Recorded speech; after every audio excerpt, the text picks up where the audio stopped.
welcome to Blogging and Beyond and to the Simply Conference.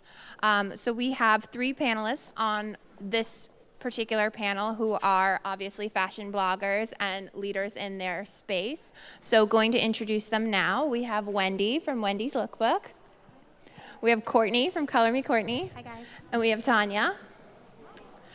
So before we start the panel, I always find that it's really helpful to the panelists and relevant to you all to sort of know who's in the audience. So would you guys raise your hand if you would consider yourself a blogger or a social media influencer? Okay, great. Love that. What about business owners, entrepreneurs? Sometimes that crosses over. Okay, great. Love that. So welcome. So we have a few questions here that we're going to lead the discussion with. We're going to let them chime in, give you some great advice. But then at the end, we do have a Q&A. So if you guys want to take notes or type into your phone some questions at the end, we can definitely call on you, and you can have some one-on-one time with them too. Great. Cool. Okay, cool. And then obviously, Instagram story, Snapchat, Facebook Live, whatever you want to do, give them all the plugs, all the tags. There's a nice little, program with their handles in there. So blow up on social media, because obviously that's why we're all here. And the magical word of this conference is cross-promotion. And as a talent manager, every single person that wants to have a coffee with me is like, how do I grow? And I'm like, cross promotion. So that is the $1 million tip. I no longer need to have coffee with any of you guys.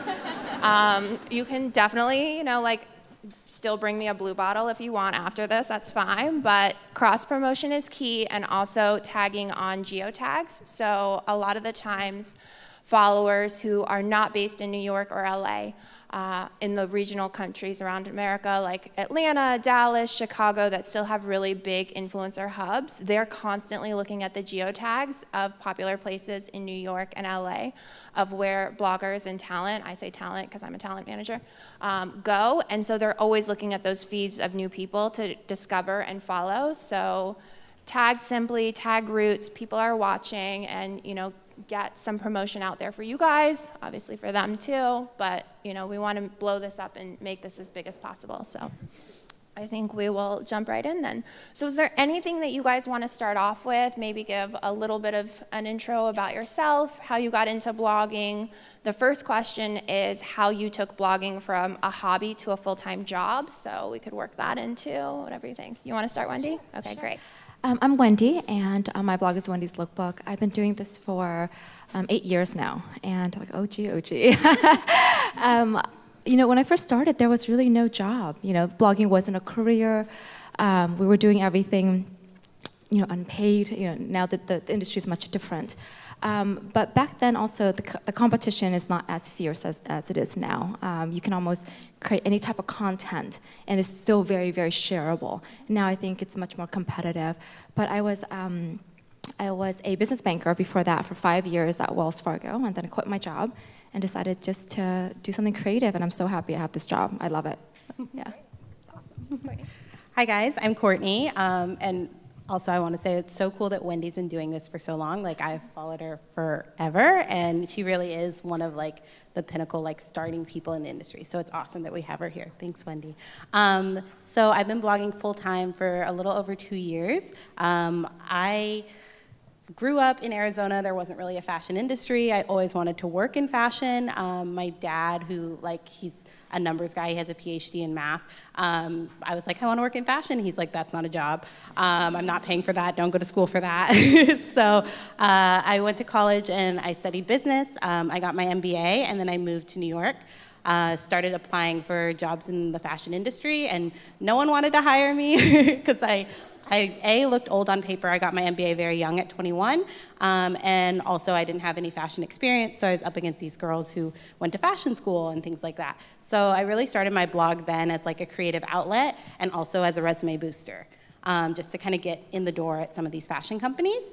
I did then the bulk of my career at Coach, which I think one of the reasons I got hired was because of my blog early on. And I was there for about 2 years and then making handbags. And it got to the point where I was working all night on Color Me Courtney and doing coach during the day, and also a little bit of a conflict of interest too at my job. So I kind of had to choose one or the other. And the one thing I will say I did before I left my job is I basically set aside my coach salary for about 6 months, because I wanted to prove that I could make it off of my blog, and maybe not even if I was matching my coach salary, but just so I could like eat and like live off my blog and like not like take the jump and be a little bit over my head. And just to echo what Wendy said, even 2 years ago, the blogging industry was so different than it is now. There's probably twice as many content creators as there were 2 years ago, and the opportunities are twice as hard now. There's more competition, but also more opportunity. So as the industry grows, I think there's more space for more bloggers as we continue to get to that point. Hi guys, I'm Tonya from Tonya Michelle 26. First, I want to say it's so nice to be sitting next to you two, because I feel like I'm such a newbie. And I've been following you guys, and you guys are both amazing, and I'm honored to be here with you.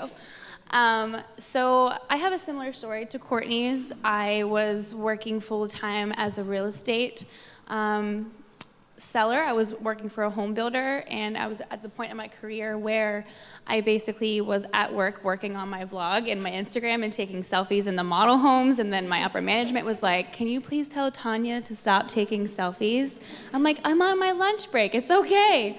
So then I was at a point where I either wanted to get promoted in my corporate job or try to take Tonya Michelle to the next level, and I took the leap. I also did save 6 months of my salary, because it is frightening. A lot of people always ask me, do I quit my job? I'm like, my job wasn't my passion. That's why I quit my job. If you love your day job, keep your day job, do it on the side. For me, I just wasn't happy. And you have to be happy with what you want to do. So I went full-time in June. It was definitely scary. Don't let anyone tell you that it's not scary. When you lose your 401k and your insurance, you got to figure out all these adult things all of a sudden. It can get a little iffy, but it's been an amazing experience. I feel like if you put everything into something that you love, no matter what it is, you'll succeed. So yeah, since June, I'll have my 1-year anniversary. I'll be partying, so if you guys are following along. But thank you. But yeah, so full-time 6 months, and just do it if you love it. Don't do it because everyone else is doing it or you see people making money for it, because money will only give you instant gratification, where I feel like if you wake up every day happy doing what you love, you'll be successful in the long run.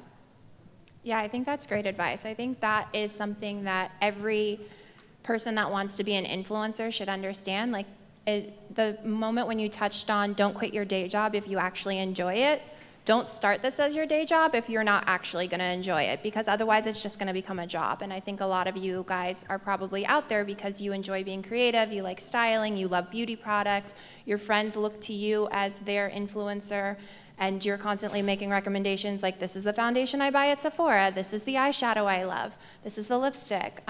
So if you have a passion for that, then let's take it to the next step where we monetize. And obviously as a talent manager, that's my favorite thing to talk about, because I'm like, but let's talk dollars here, because obviously there's very few people in this world that can just like wake up in the morning and continue to live their life without money coming into the bank. So I think anyone here is probably a hustler, right? We got some hustlers here. We all want to make money. And one thing that we wanted to talk about on the panel is that there's a lot of ways to make money. Sponsored posts for talent and influencers are definitely going to always be the bread and butter of this industry. When we started creating the concept of paying talent for posting, probably back in about 2011, we knew that there needed to be a backbone, but now there's been so many new companies that have created apps. They've created affiliate programs. You can sell product on Poshmark under a fake name. I do not recommend having your own Poshmark under your real name, because let me tell you, I don't know a single PR girl that is happy when she sees the boots she gifted you on your Poshmark account. So like, word of advice. But I would love to hear from you guys specifically where you think you make the most money, maybe some opportunities of like where you'd like to grow, and then what you lean in towards that you actually like doing versus like, okay, well, I have to make money in this realm, so like sometimes I'll take that, you know?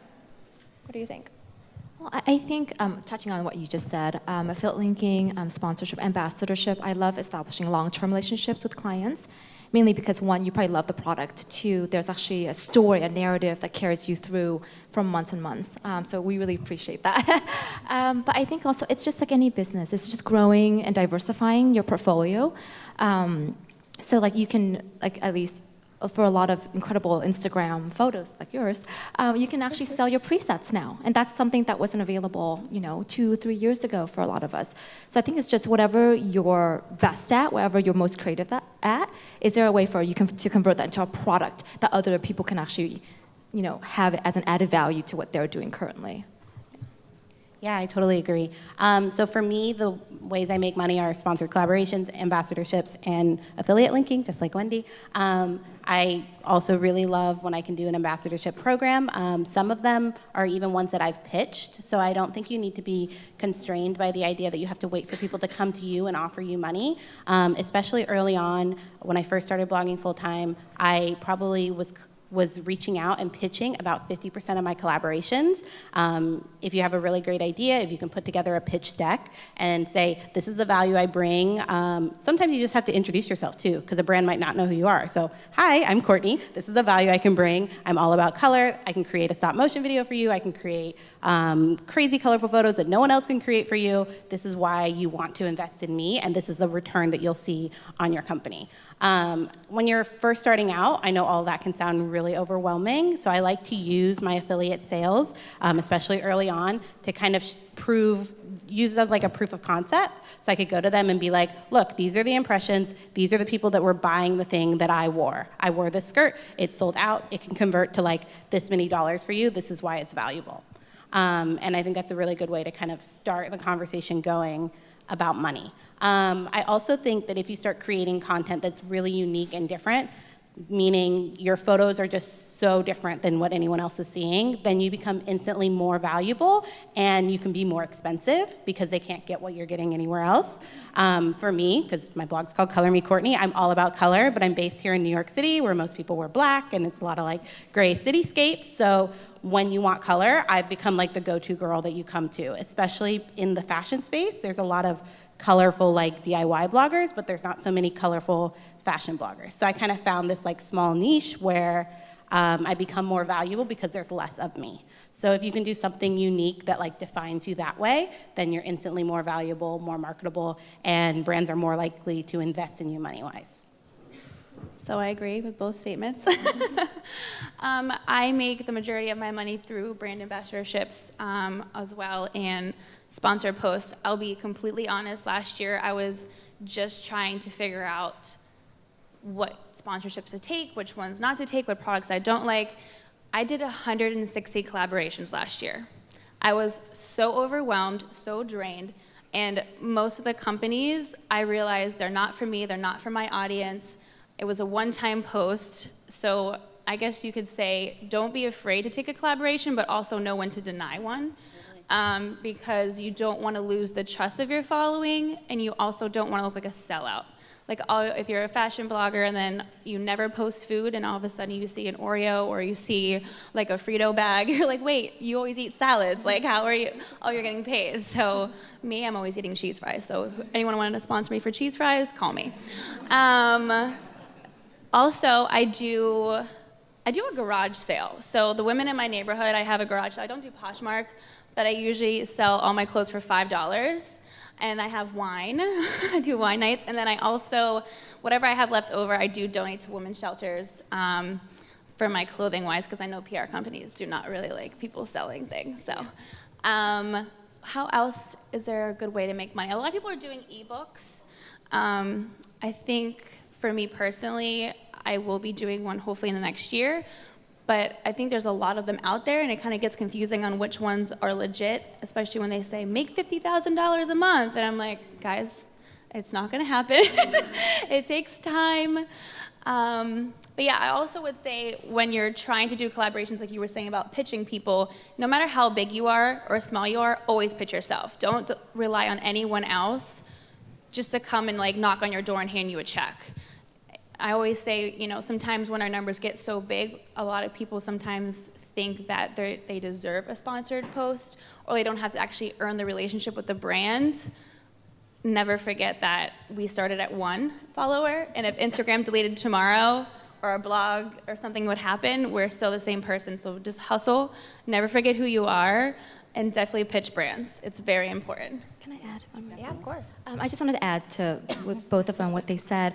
I think a lot of questions I get is like, so I quit my job and I've been doing this. How long can I do this until maybe it's not for me? You know. And one of the biggest lessons and biggest advice I give to people is, when I was a business banker, we would take 3 years of financials to assess if they qualify for a loan, a line, any type of added funding.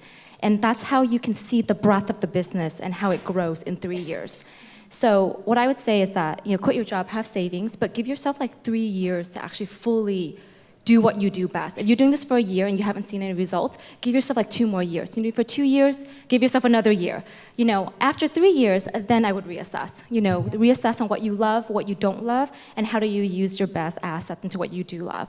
But I think don't be too hard on yourself, but also hustle as hard as you can for just constantly for the next 3 years of whatever this career is that you want to build for yourself. Yeah, because most people, it's not like you just take off. There are definitely those girls that will have like that viral moment, and then it's like they went from 0 to 100 really quick. But most of it is a steady build. So I don't think you should expect to like overnight see 1 million followers. Like, I still don't have 1 million followers. It's okay. You could make a career without having 1 million followers. Yes. But it's a slow build, and you have to kind of create this relationship, this ongoing relationship with your brands, and more importantly, with your readership.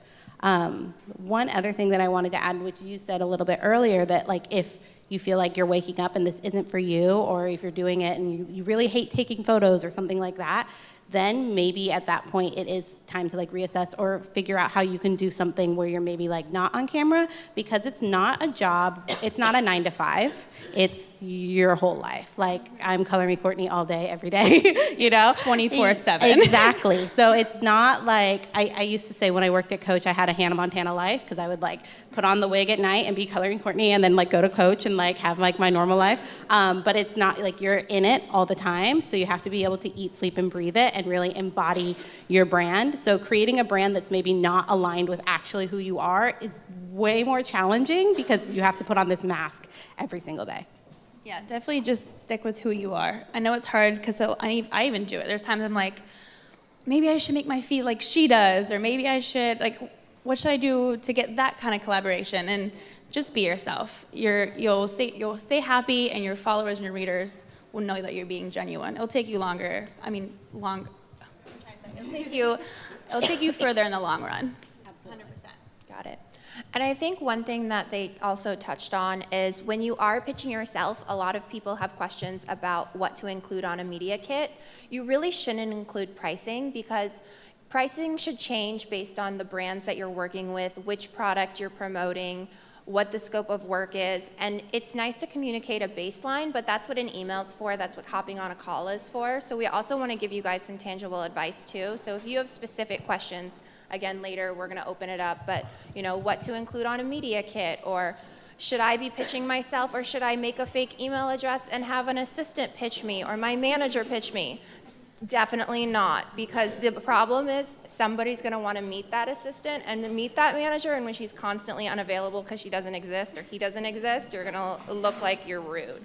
So if you guys have questions about like specifics like that, like save them and we'll answer them at the end.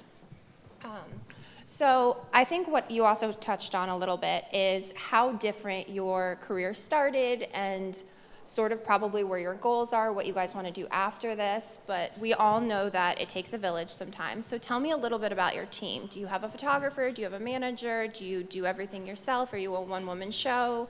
How do you get from your 8 a.m. coffee to like your 8 p.m. drinks? Like, what happens? I'll start. So I'm a very, very small team. It's me, and then my fiance, Paris. Go take a bow, Paris. That guy back there. He's the man behind the lens. He has a full-time job, so we pretty much shoot in the mornings and on weekends, and lots of times very late nights, 3 a.m. in our apartment, which is like kind of a studio space as well, the poor thing. But so, yeah, it's just me. I do everything from redlining a contract to reaching out and pitching myself, to attending events and writing blog posts, linking to everything, that's all me. Right now, I've had people like that I've taken on in the past, and then just haven't worked out for whatever reasons. I'm very much of a control freak, so I like to take it on. I'm at the point now where I'm looking for someone else to take on some of these additional roles, just because I pull on average like 1 all-nighter a week. It's too much for me to just do by myself. But because my brand is so specific and I'm like so obsessed with what I've created, I really have to be careful about who I take on. So it's kind of challenging to find that person. I also rely a lot on some great partnerships that I've created with different brands and like the different people at those companies or PR agencies or like people at Socialite I've worked with forever because I know they like know me and I trust them. And once you have those great relationships, then I don't have to be so hands-on, especially on like the back and forth, the brand side of a collaboration. So creating like that trust with those people has helped me be able to do it by myself, because otherwise I wouldn't be able to. So I'm a one-woman team as well. I do have somebody that helps me engage on my Instagram, because again, it's super overwhelming to try to keep up with everything. My boyfriend is also my photographer. I've trained him very well. It's taken me a while, but Carl, if you're watching this, I love you and I'm sorry. I do shoot with other random photographers, like I'm in New York obviously right now, so I am also looking for somebody to take on the day-to-day, helping with Facebook and tweeting. I see some bloggers tweeting all day, and I'm like, how do they do it? I do like one tweet. I need help. You just one day a week, I just like get on, schedule a lot of stuff, and then I also set reminders throughout the day, like tweet that thing that you were thinking of earlier, so that you remember. I need to do that. I do wake up in the morning and I have a schedule of how long I will do each task, because before I was just winging it and it was the worst. So you definitely have to make a routine that works for you and stick with it. But yeah, I'm definitely looking for somebody else. So if anyone's out there, call me. I actually have a slim team. I have an assistant and a photographer. My boyfriend Colin's over there. He helps. He's just great at everything. So he helps a lot on set too as well. And we do contracting work to videographers and filmmakers when we do videos. And then I'm repped by Socialite. Becca's here. Yeah, we worked together before, and they've been incredible.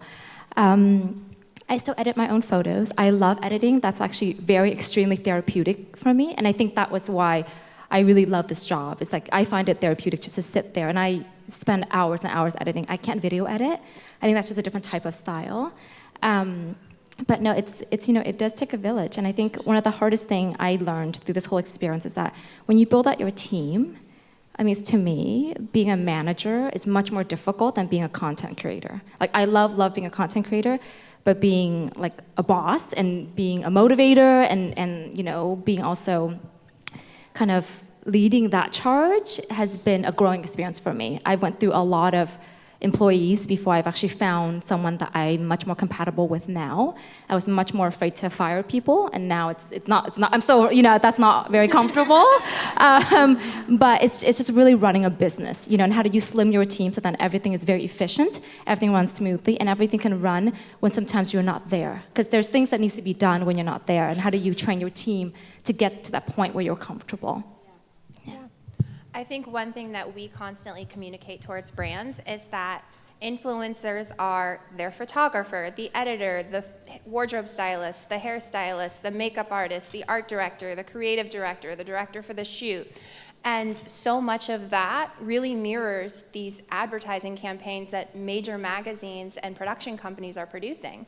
And so that's how we communicate that talent should be paid for what they do, because there's so many people that actually don't exist, that are just one person, that all contribute to that one photo. Because a lot of people think like, oh, whatever, they just take an Instagram of themselves and pop it up. Like, their life must be so tough. Like, go get your avocado toast and like get back to me.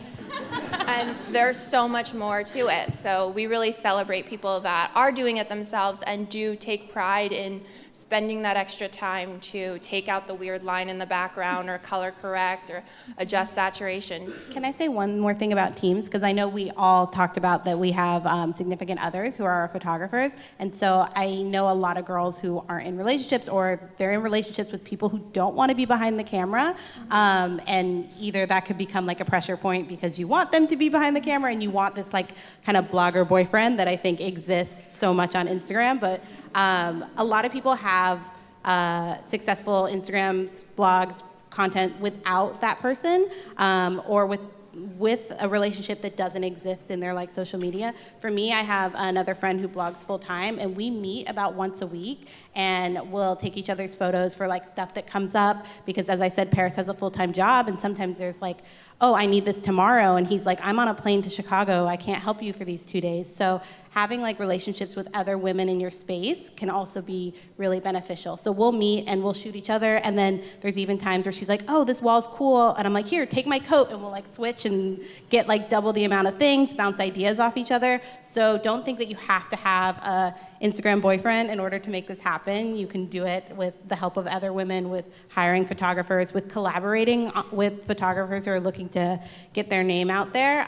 A lot of people will do them in exchange because they're looking for a model. So there are definitely opportunities to do it without a man behind the lens, who I'm very thankful for. But How many of you guys, yeah, I think that's great. How many of you guys shoot your own photos and have your own teams doing that for you? Or like, and versus how many people work with other photographers and sort of trade off? Your own teams? Anyone? And then who are people that are trading? So you guys should look around the room, because those of you that are trading, you're like, great, where do you live? Are you in the West Village? Call me. You know, like definitely cross-promote at these kinds of conferences too. And be honest too. I think women helping women helping men, like I know the women empowerment is such a buzzword right now, but you know, just being a community and celebrating that we're all here to work together in these kinds of places really will help you grow in ways that you couldn't have imagined. And then also, you can actually rent equipment in a very reasonable price. Like you can rent an incredible lens for like $50 for like 2-3 days. So if you have a group of friends getting together, rent a lens that you really want to test out, that's a really resourceful way to share and pull in your resources as well. Like and congratulations, she just got engaged. So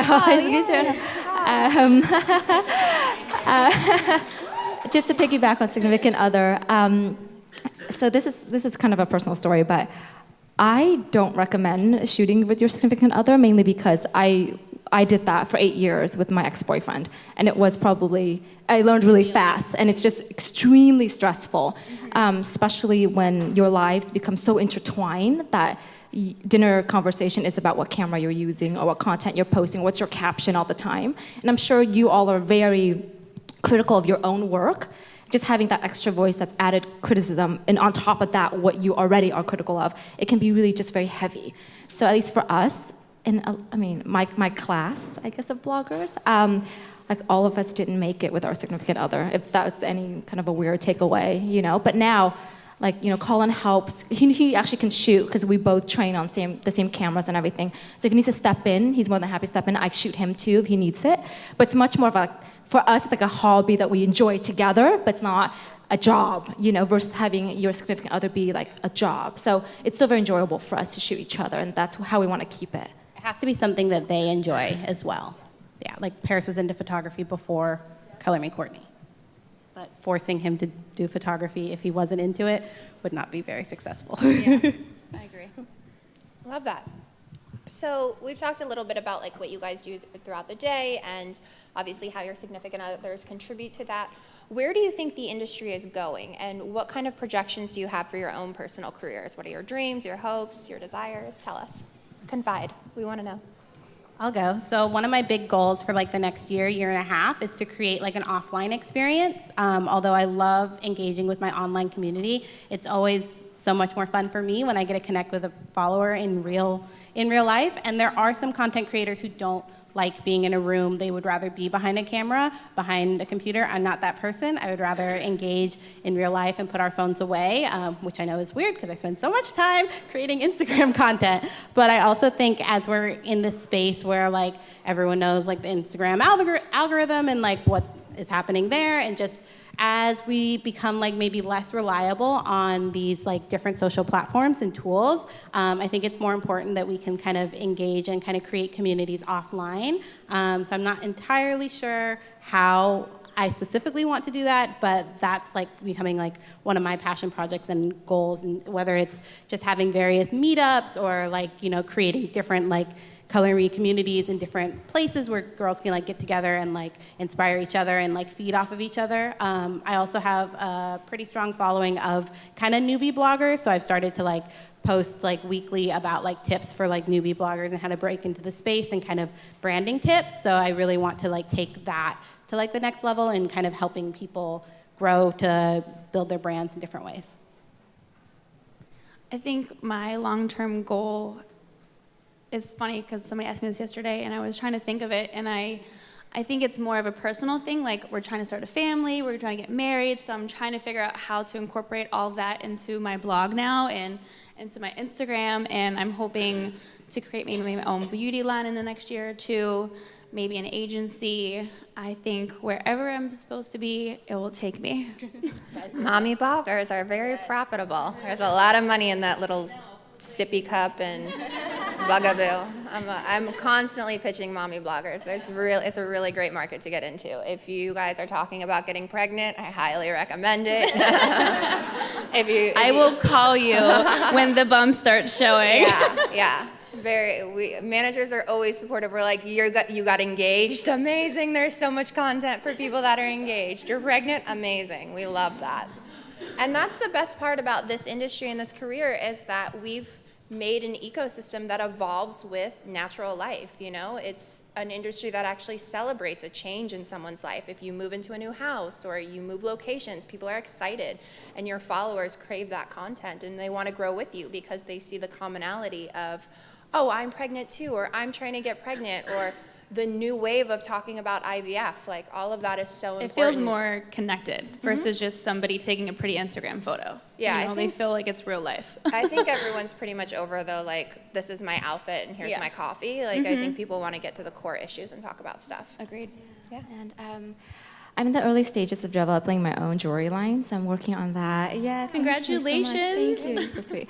But I'm actually a juvenile justice advocate for actually 10 years, way before blogging. I actually taught inside just a juvenile detention center for a very long time, and I've continued that work even now. So we just started a foundation 3 years ago where we provide very reactive support, so housing, transportation, healthcare, daycare for all of our youth that were previously incarcerated or from foster care. So we're continuing the work there. I'm also doing like a small documentary on human trafficking. So we were actually in Mexico City last year, where we spent a lot of time with community leaders and actually the women that's survivors, and also, you know, their own kind of version of an adoption agency that are for younger girls who've been in that system. And we're doing it again. We're going again to Vietnam to just understand that every country has their own like social ill, and Vietnam is one of those countries that you just don't talk about. It's a very censored country still, so we're going in there with very small cameras and kind of documenting things. And most of the women who are survivors are actually, they live in the mountain areas, but they actually don't even speak Vietnamese. Imagine living in the U.S. and not speaking English or anything basically, and then being trafficked, you know, and then coming back. So we're just really exploring and also finding ways or workable solutions for these survivors. And the jewelry line is basically an extension of that. So it's like the DNA of the brand in that sense. That's great. That's so empowering. That's incredible. That's wonderful. That's great. Yeah. So I think we're now ready for questions, if anybody has some. You guys want to? Great. At any point in your career, did you ever struggle with brands not really willing to pay what you knew you were worth? This is something that like I've been struggling with lately. I think it's every day, even still. Every day. Yeah, I mean, I think it's just normal. Sometimes I'll even take a lower paying job just to build that relationship, or I'll try to do a bundle package if they just want one post, because again, Instagram's algorithm, it's not going to do the trick, and try to educate them on why a package deal is worth it, and then you'll probably get a little bit more money, but I think that's normal for everyone. Yeah, absolutely. Something I face every day. To echo what you said earlier, it has to come to like this like happy place of finding the brands that work for you and that are relevant to your consumers. So a lot of times for me, even if it is like a little bit less than like I would have wanted to get for that collaboration, if it's like so relevant and it's like, it resonates really well with my readers, and it's probably something I would have posted anyway, then it's like this additional money. But I think you have to be not afraid to kind of go back and like fight for what you want. Like a lot of my friends I know, they'll be like, this is what they offered, so this is what I'm gonna take. And it's like, no, this is what I'm worth and this is why. Like these are like the numbers. If you can back things up with, I'm a numbers gal if you can't tell. If you can back things up with financials and numbers, like then a lot of times brands are more likely to be able to pay. Also, if you can have a meeting face-to-face or a meeting on the phone, if you're really having this like relationship with a brand that's never wanting to pay you what you feel you're worth, a lot of times getting in front of them can kind of really sway things either way. I think you can also have a menu of like services that you provide. So a dedicated post is very different from a non-dedicated post. You know, if you can integrate that product anyways into another outfit of yours, another kind of whatever feed or photo, then maybe a non-dedicated post for the budget they're offering might be more suitable than a dedicated post. So I think it's just, and honestly, it's like, do you want the relationship with the brand? Like certain brands, like I am head over heels, and I'll do more for them, not because of the values, just because I really love them, you know? So I think it's just really how you want to like build that relationship. I think a lot of people don't understand too industry standard. Most people get about, if we're being honest, $1,000 for every 100,000 followers. So if that helps give you a baseline to maybe adjust your pricing a little bit. And then again, just having that messaging about all of the things that goes into one specific post will help for sure. Sure. Great. Oh. So my question is for bloggers that are just starting out. How did you really brand your blog, and how did you like get your name out there about your blog, basically? I can address the branding side. If you can tell me what your blog is in 3 words, what would it be? It's a... Okay, so that's what I mean. So exactly. So what I would do is, that's how we started. We basically broke it down to 3 words. And ours was, I mean, it can be very like broad. It doesn't have to be like super like, you know, yours is color and like that's what you stand for. That's different too, but it can be whatever you want. But I think it's just understanding what your brand is in 3 words, so then you can actually build a direction for that brand, you know, and then from there you grow from there. What was your second question again? My second question was for bloggers that are just starting out. Like, how do you market your blog? How do you get your name out there? Because it's tough. It's a very competitive industry. Can I ask how long have you been doing this? 7 months. Okay, yes. So it's crazy, right? A baby. A baby, that's what I say too. It's a marathon. So don't think of it as a sprint. Mm-hmm. Like, work on your branding, you know, give me 3 colors that resonates with you. And you can change that too, so don't worry about like sticking to whatever it is. But just dividing your brand into things that is very chewable for whoever is that's watching your feed or looking at your, you know, your story, and then from there, just keep on building there. But give yourself, honestly, like 3 years, like work on it, but give yourself a solid 3 years to tackle it. You're still really figuring out like who you are, at least in that first year and a half. Like if you look at my blog 4 years ago, it's so different than it is now. Even if you look at it 2 years ago, it's like night and day.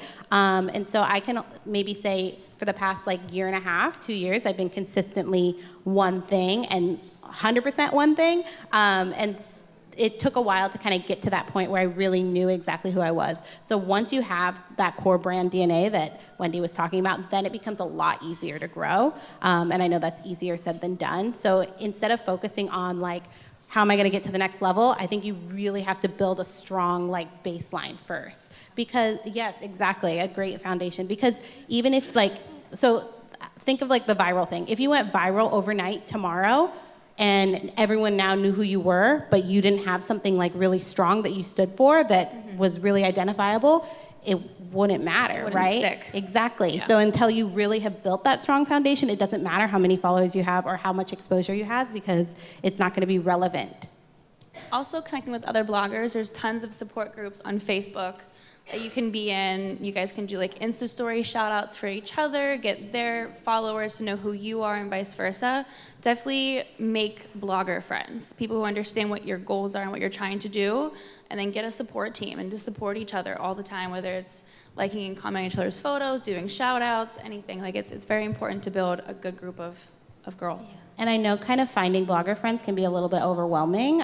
When I was first starting out, like there were a lot of bloggers who I was like, oh, we could be friends in real life, but I like don't actually know them. One thing I did is I hosted an event. So I was very, very small at the time. I had maybe like 6,000 followers on Instagram. I reached out to a few brands that I had worked with on a collaboration basis before. They gave us a few things. It was kind of like we did a macaroon party, so everyone brought their own favorite flavor of macaroons, and I met a lot of bloggers that I'd seen online that I was like, I want to get in that group. So instead of waiting for an invitation, I just created the party of my own, and then that was a really great way for me to kind of form these relationships. So you don't have to be like sitting on the sidelines waiting for your invitation. You can kind of step up and make your own. Make your own, for sure. The question that I asked myself when I first started till now, it's actually the same question that the past 8 years. It's like, what is your added value? And if you can answer that question very strongly, it will steer your brand very, very far. So what is your added value? Why would someone watch your YouTube or look at your feed? I mean, it seems like a very intuitive question, but it really will stick after you develop what is your added value. Thank you so much. Sorry, that was a lot.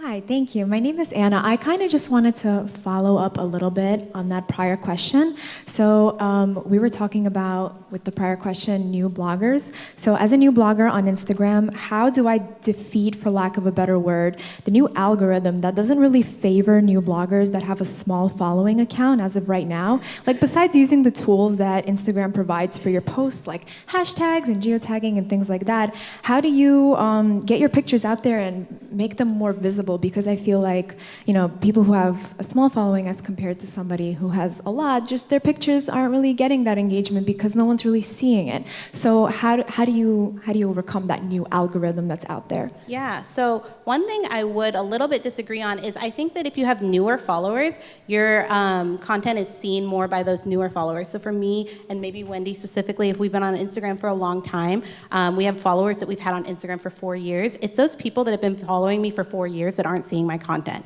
My newer followers are still seeing them. So if you're actually a newer blogger, I think you might have a bigger advantage here with the new algorithm because it favors new followers, new users on Instagram. That's why, like, if you follow me right now, your feed will all be me because it wants to give you the people that you're recently following. But if you followed me 5 years ago, you maybe don't see me anymore. So because it's all about engagement, which I won't claim to be an Instagram expert, especially on the new algorithm, one thing that it's really taught me is that I have to build my following on other platforms that I actually own. I own colormecourtney.com. I don't own Instagram. Instagram could go down tomorrow and I'd be like, oh crap, bye, where are all those people? So instead of focusing on building your following on Instagram, I would focus on building your following on a platform that you actually own and then driving that content, those followers off back to Instagram. Another way is if you feel like you're posting photos on Instagram that no one's seeing is to actually cross-promote them on other platforms. A really valuable platform that actually helps me a lot on Instagram that people don't know about is Pinterest. I don't have a large following on Pinterest. I maybe have 5,000 followers, but my Instagram photos get repinned so much. And also if you have a Pinterest business account, you can see that your analytics for me, once again, 5,000 followers on Pinterest, I can reach up to 1 million people on Pinterest a month with a specific photo because it gets repinned by everyone and their dog, And so it's a really valuable way to reach a lot of people. So even if you're just going to Instagram.com and pinning your Instagram photos with common hashtags, that has helped me get more exposure on those photos and making them live longer than Instagram wants them to live. I highly echo what Courtney just said. I think you own your own blog. You don't own Instagram, and you don't own any other platform that you share your content on. So it's important for you to build your own following on your blog too, as well, organically. But driving, for me, creating more YouTube videos would drive my Instagram. So think about other ways to drive Instagram versus actually focusing on Instagram itself.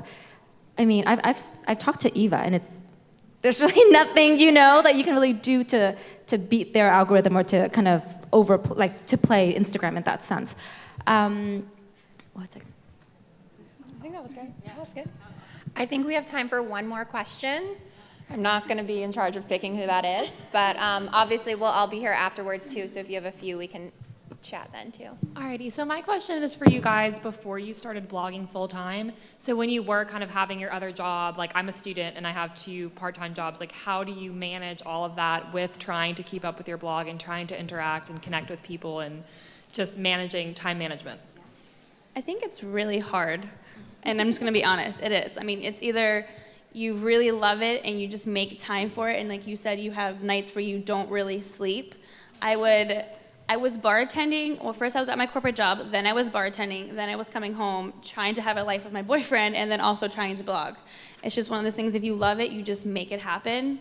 Drink coffee, tea, keep going. Yeah, you definitely may end up making sacrifices. Like, I don't have much of a social life, but that's okay because I love my blog and I love what I do, and so that's my focus right now. I also think that if you can get a job that's also relevant to your blog, so instead of working at a coffee shop, maybe you're working at a coffee shop that also has a social media presence that they're working on performing, so that you can then kind of find ways that you can be creating content for them and things that you're learning that are relevant to your blog, or working at a boutique and then you're also taking their photos for their site. I think there's different ways to get creative, but especially too when you're at the student level, you have such a great opportunity to meet and mingle with all those people that are maybe in your classes that you could learn things from. So when you're working on a group project, get that fashion girl in the corner and work with her and see what you can learn from there. Just have to be creative in whatever situation you're in and just take advantage of those timings.